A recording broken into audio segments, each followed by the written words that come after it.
What is up, guys, and welcome back to our Hull City Career Mode, episode number 8.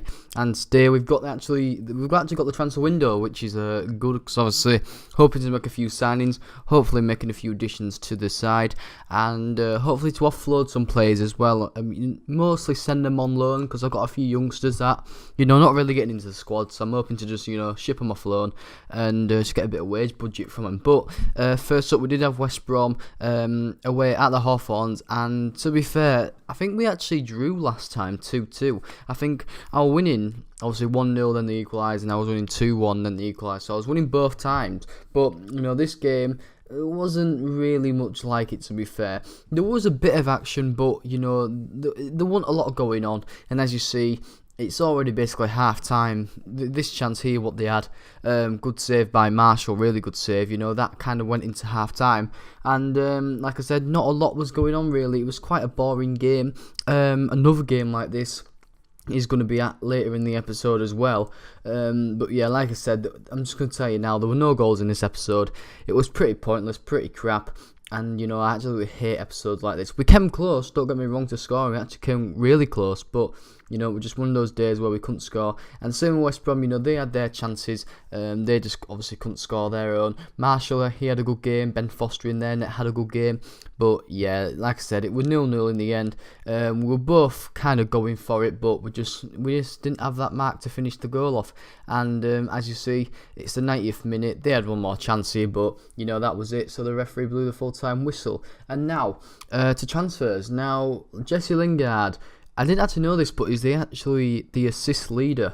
So a lot of clubs have started to come in for him. You'll see a few more to the episode. But Benito Castile, the Giroud lookalike, I was able to, put a pre-contract offer in for him. So we actually might be signing him. Now, I said last episode, I'm trying to buy a new good-rated a goalkeeper.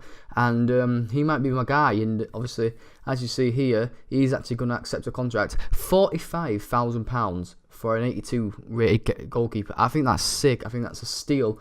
And he will be coming into our squad next year. So, first signing is just absolutely brilliant. Obviously, I'd prefer to have him permanent, obviously, the remainder of the season. But the main thing is, we've signed him and he's our player now, so we can't argue with it. But as you do see here, this is going to be our first FA Cup match, and it's against Bournemouth away. We lost 1-0 to these in the same fixture in the league. We lost 1-0 to them. And I was hoping for a bit of revenge. I was hoping to, have a bit of an FA Cup run, because to be fair, we have actually reached, we're in the semi-final of the Capital One Cup. Well, obviously it's the EFL Cup now, but we're doing really well in that. And I'd like another cup run, and obviously in the FA Cup. So I was hoping for a win here.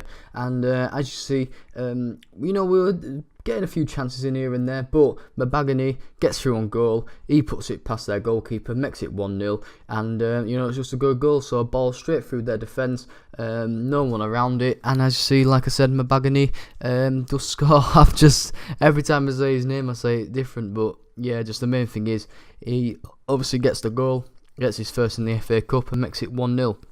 But to be fair, Bournemouth, surprisingly, are actually doing really, really well in the league, which, obviously overall, it's just very surprising. As you see this goal here, I mean, that is a brilliant goal from Jesse Lingard. Great ball into him. He's not the tallest, but, he got his head onto it.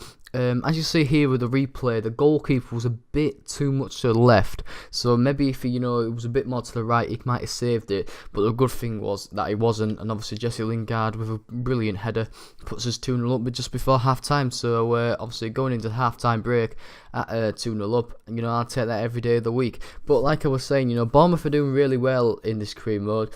For some strange reason I really don't know.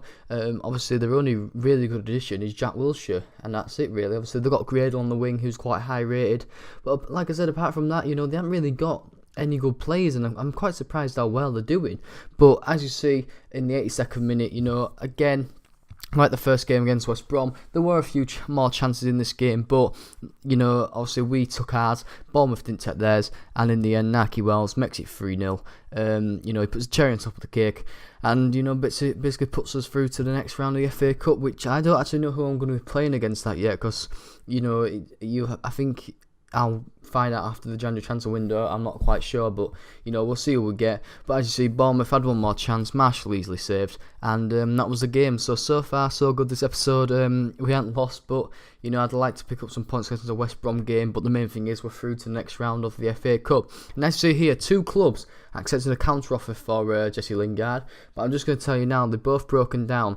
Every deal and every club that accepted the counter offer for him, the contracts broke down, and that was simple as it is. It's just so annoying because I was hoping to sell him for £18 million for an 78 rated player. I mean, that's brilliant, and I was hoping to obviously offload him, but it doesn't look like it's happening now, and it's just really annoying because I'd like to have made a few, maybe 3 additions with that money, and like I said, I can't now. So it's just annoying how that stuff happens, but that's football. And as you also see, just before this game started against Chelsea, Will Keane, we do send him on loan for a 2-year loan to Shrewsbury Town. So as well, look, this game had 1 chance in the first half, as you'll see here. Obviously, Chelsea, they had 1 shot which was target. We had 2. 1 was on target. So a pretty crap first half, and the game didn't really get any better from there. It was really bad. It was just an awful game. This is the first leg of the Capital One Cup, and it just wasn't a good leg whatsoever. So that was the game. I think it lasted about 30 seconds, so it was just crap. But anyway, Paul Georges and Tep came quite a good player last year. A lot of people were raving about him. He was 79 rated. He was a good player on the Ultimate Team. Now he's up for a pre-contract as well, so we offered him a contract, and just before we accepted it, we drew in the league against Bournemouth 2-2. But the main thing is, 45,000 again. I mean, what is going on with these prices? I don't know. We've got another steal, and also that's another club accepting a counter offer for Jesse Lingard, which he won't be off to. So, all around good transfers. I mean, we've signed an 82 and an 81 rated players, which I think is mad. But anyway, guys, hope you enjoyed the episode. If you have, please hit the like button, subscribe if you're new, and guys, I'll be seeing you later. Peace.